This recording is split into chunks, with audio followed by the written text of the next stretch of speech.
Bienvenidos a este análisis. Hoy vamos a meternos de lleno en la vibrante herencia cultural, las profundísimas raíces históricas y la fascinante mezcla demográfica que hacen de América Latina una región absolutamente única en el mundo. Bueno, y es que no estamos hablando solo de una cuestión de geografía, estamos ante un inmenso entramado de identidades que han evolucionado de la mano durante siglos. Vamos allá. Para organizar este recorrido seguiremos una hoja de ruta muy clara. 1. Definiendo la diversidad cultural. 2. Las raíces de Latinoamérica. 3. El proceso de mestizaje. 4. Un continente de contrastes. Y 5. El valor del respeto. Básicamente vamos a desglosar un tema enorme en sus piezas clave, desde la historia hasta la demografía actual. Empezamos con la primera sección, definiendo la diversidad cultural. Es fundamental dejar claro desde el principio de qué hablamos exactamente cuando decimos cultura o diversidad, ciñéndonos a los datos de las fuentes. Muchas veces tendemos a pensar que la cultura es algo individual, ¿no es cierto? Pues este concepto desmonta ese mito por completo. La cultura jamás es un fenómeno aislado, es un conjunto de herramientas de supervivencia súper colectivo. Hablamos de todo, desde los objetos físicos hasta los idiomas, las creencias y la comida, que una comunidad entera se va pasando de generación en generación para adaptarse al entorno y simplemente sobrevivir. Y claro, tirando de ese hilo, llegamos a la diversidad cultural. Que, ojo, no consiste solo en que varias culturas compartan el mismo código postal y ya está. La verdadera diversidad, la que enriquece de verdad, florece cuando estas distintas comunidades interactúan de tú a tú en un plano de igualdad. Es el diálogo y el respeto mutuo lo que genera expresiones culturales compartidas increíbles. Pasamos a la sección 2, las raíces de Latinoamérica. Ahora que tenemos la teoría clara, vamos a ver los hilos históricos exactos que tejieron esta región, empezando por el tremendo impacto de la colonización europea. Aquí podemos ver un contraste que es literalmente fundacional en el continente. Es como mirar dos caminos distintos. Por un lado, la América anglosajona, con la influencia de colonizadores ingleses y franceses, derivó en una población de origen europeo predominantemente blanca. Pero por el otro, la expansión española y portuguesa en Latinoamérica provocó un choque y una mezcla brutal entre las culturas prehispánicas, las europeas y las africanas. El resultado, una demografía singularmente mestiza. A pesar de que los pueblos originarios sufrieron una invisibilización tremenda y violenta durante la conquista, su resiliencia fue tal que lograron salvar legados alucinantes. Y lo mejor es que hoy vemos esa herencia viva en lo más cotidiano. Pensemos en el maíz o el cacao que tenemos en la cocina, en idiomas milenarios que se siguen usando a diario, o en ritmos que han dado la vuelta al mundo como el tango, la salsa o el candombe. Por no hablar de platos icónicos como la feijoada o el asado, que son el resultado directo de este entrelazamiento con raíces africanas y europeas. Nos adentramos en la sección 3, el proceso de mestizaje. Vamos a ver cómo este tapiz se vuelve todavía más complejo mediante el cruce constante. Esto es como un crisol gigante. Las culturas no se quedan en estado puro dentro de una burbuja.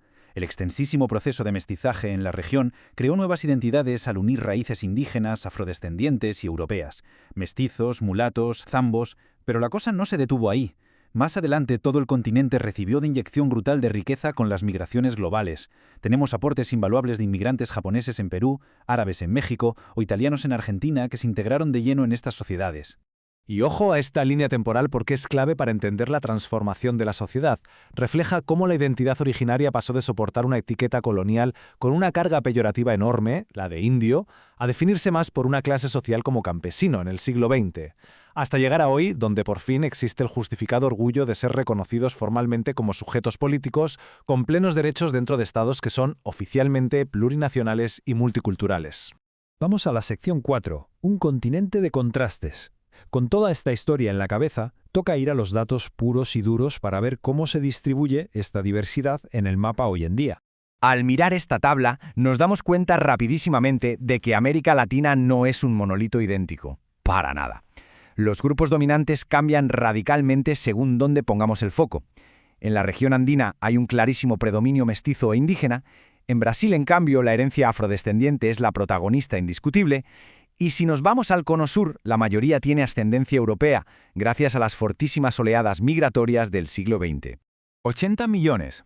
Paremos a pensarlo un segundo.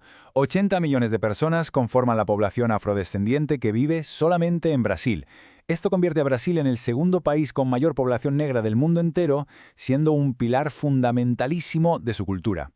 Y para sumar al contexto, Colombia también aporta una cifra espectacular a esta matriz, superando los 10 millones. Y seguimos con números que impactan. 410. Ese es el asombroso número de etnias indígenas distintas que habitan actualmente en el continente. Estamos hablando de más de 50 millones de personas, o lo que es lo mismo, un 6% de toda la población de la región. Es una demostración absoluta de resistencia y de una riqueza vital que no deja de latir. Y si hablamos de comunicación, el dato ya es para volar la cabeza. Conviviendo de manera simultánea con los gigantes que son el español y el portugués, hoy en día se siguen hablando más de 500 sistemas lingüísticos indígenas, divididos entre idiomas formales, dialectos y cientos de variantes lingüísticas. Imaginemos la cantidad de formas distintas de entender y describir la realidad que siguen existiendo gracias a esto. Llegamos a la última parte, la sección 5, el valor del respeto. Y es que todo esto nos lleva al imperativo absoluto del mundo moderno: proteger este tejido y hacer del multiculturalismo la norma. A veces parece que todavía se usan diferencias como el idioma, las costumbres o el color de la piel como excusas para crear conflicto. Pero vamos a dejar las cosas claras. El racismo y la discriminación no son opiniones respetables, son atentados directos y violentos contra los derechos humanos. Intentar forzar una sola cultura es en el fondo intentar arrancar de cuajo la esencia misma de la humanidad, que es ser diversa por naturaleza. Hay una frase de la UNESCO del año 2007 que da en el clavo y nos recuerda que la diversidad cultural es patrimonio común de la humanidad, o sea, es un activo invaluable. Y es clave entender esto hoy, porque integrar visiones distintas nos da muchísimas más herramientas y soluciones alternativas para resolver nuestros problemas como sociedad. Al entender que ninguna cultura es superior a otra, construimos de verdad un mundo más sostenible y pacífico. Y para cerrar este análisis nos lleva una última reflexión. La cultura, como hemos visto, no es una reliquia cogiendo polvo en la estantería de un museo. Es algo que se construye y se transforma todos los días. Así que, viendo toda esta riqueza, la pregunta es, ¿de qué forma continuará transformándose esta increíble herencia viva para esculpir la identidad del futuro en el continente? Muchísimas gracias por acompañarnos en este recorrido.